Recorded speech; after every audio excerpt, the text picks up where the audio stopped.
आज हम बात करेंगे कलयुग की एंट्री की, यानी वो पल जब सत्य, धर्म और ज्ञान का स्थान लोभ, मोह और अधर्म ने ले लिया। आइए जानते हैं कलयुग की शुरुआत कैसे हुई। सनातन धर्म में समय को 4 युगों में बांटा गया है: सत्ययुग, त्रेतायुग, द्वापर युग और कलयुग। सत्ययुग, जिसमें सत्य और धर्म का राज था। त्रेतायुग, जहां धर्म 75% तक बना रहा। द्वापर युग, जब धर्म 50% रह गया। और फिर आया कलयुग, जहां धर्म मात्र 25% पर सिमट गया। कलयुग को सबसे अंधकारमय युग माना जाता है। ये वो समय है जब अधर्म का बोलबाला होगा। पौराणिक ग्रंथों के अनुसार कलयुग की शुरुआत महाभारत युद्ध के बाद हुई। जब भगवान श्री कृष्ण ने अपना शरीर त्यागा, तब धरती से धर्म का पतन शुरू हुआ।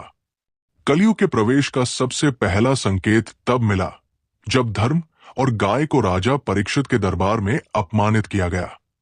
पौराणिक कथाओं के अनुसार राजा परीक्षित, जो महान अर्जुन के पौत्र थे और धर्मनिष्ठ राजा माने जाते थे, ने कलयुग को अपने राज्य में केवल इन 5 स्थानों में रहने की इजाजत थी: जुआ, मदिरा, वेश्यावृत्ति, हिंसा, सोना।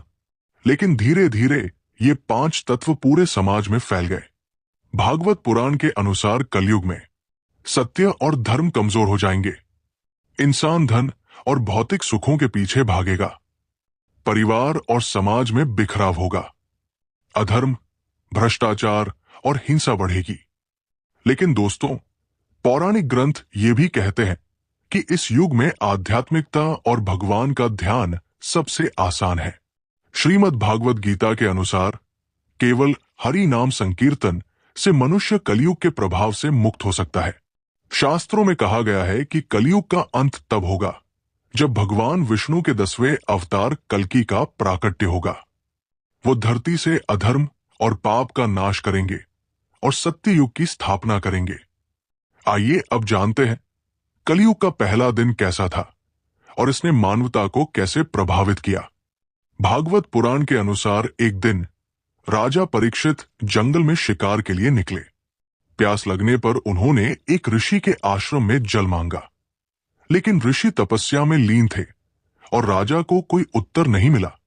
इस अपमान से क्रोधित होकर परीक्षित ने ऋषि के गले में एक मरा हुआ सांप डाल दिया। यही वो क्षण था जिसने कलयुग को धरती पर प्रवेश करने का पहला अवसर दिया। कलयुग का पहला दिन अधर्म और असत्य के छोटे छोटे लक्षणों के साथ शुरू हुआ। लोगों के दिलों में लोभ और क्रोध बढ़ने लगे। रिश्तों में दरारें आने लगी। धर्म का स्थान स्वार्थ ने लेना शुरू कर दिया। पौराणिक ग्रंथों में यह भी कहा गया है कि कलयुग का पहला कदम गाय और धर्म के रूप में प्रतीकात्मक था। गाय, जो पवित्रता और शांति की प्रतीक मानी जाती है, को एक दुष्ट व्यक्ति द्वारा अपमानित किया गया।